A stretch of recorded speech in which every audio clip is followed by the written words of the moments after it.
लातूर जिल्ह्यातील शिरूर, अनंतपाळ आणि निलंगा दरम्यान असलेल्या उजेड गावाजवळून मांजरा नदीचं पात्र वाहतं.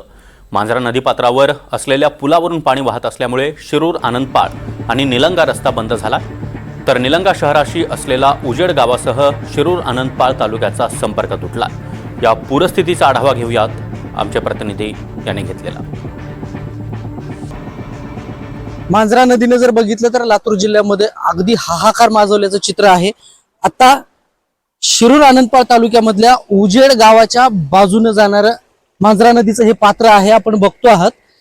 आता शिरूर, अनंतपाळवरून निलंग्याकडे जाणारा जो रस्ता आहे त्या रस्त्याच्या पुलावरून या ठिकाणी पाण्याचा खूप मोठा प्रवाह जात असल्याचं चित्र आहे आणि हा रस्ता जो आहे तो बंद आहे. शिरूर, अनंतपाळचा निलंगा शहराशी असलेला जो संपर्क आहे तो आता बंद झाल्याचं चित्र आहे.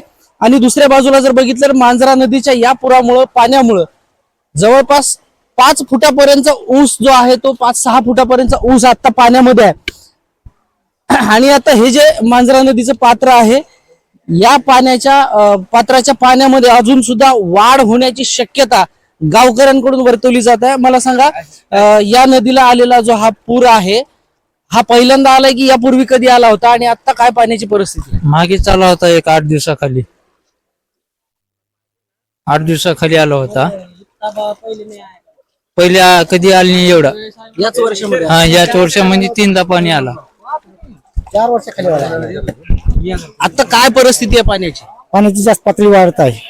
अजून वाढू शकते. आता वाढणार, आणखी खूप वाढणार आहे. पाणी पहिले 4 वर्षाखाली पण आलं होतं, पण ह्या गेल्या 5 वर्षाच्या बाद ह्या वर्षी पण पाणी तसंच आहे. आणि आता हा जो रस्ता बंद आहे, शिरूर, अनंतपाळ, निलंगा जो रस्ता आहे तो किती दिवसापासून बंद आहे? हे 2 दिवसापासून बंद आहे. 2 दिवसापासून बंद. मग आता गावच्या बाजारपेठेचा जो मार्ग आहे मार्ग सगळे बंद आहेत, ठप आहेत सगळे. एकंदरीत जर बघितलं तर उजेड शहराचा गावाचा जो संपर्क आहे तो सगळा बंद झालेला आहे. आणि आता निलंगा आणि शिरूर, अनंतपाळ या 2 तालुक्यामधला संपर्क या पाण्यामुळे बंद आहे. मांजरा नदी अगदी ओसंडून वाहते आहे आणि वरच्या भागातून जर बघितलं तर मांजरा नदीमध्ये अजून पाण्याचा येवा सुरू असल्यामुळं, पाण्याच्या विसर्गामध्ये वाढ झाल्यामुळं हा मार्ग अजून सुद्धा किती दिवसापर्यंत बंद राहील याची शाश्वती देता येत नाही, खात्री देता येत नाही. आणि हे जे पाणी आहे हे अजून वाढतच राहणार आहे. शरण मोगावकर, NDTV मराठी, लातूर. आणि राज्यासह मराठवाड्यातील या पूरस्थितीचा आढावा आपल्याला अशाच प्रकारे घ्यायचा, मात्र वेळ झाली एका छोट्याशा ब्रेकची. एवढी बेकार परिस्थिती, पाणी यायला लागलं ना, मला बघू वाटतं ना.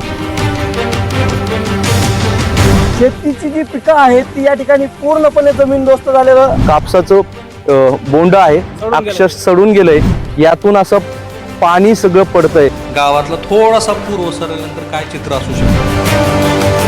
धान्य असतील, डाळी असतील, सगळं काही नुकसान झालं. मला खायला काही नाही दादा, खायला काही नाही दादा. काय तर गामाने डबडबून फार पाणी चिरेरातलं गेलं माझ्या लेकराच्या. काळजी करू नका.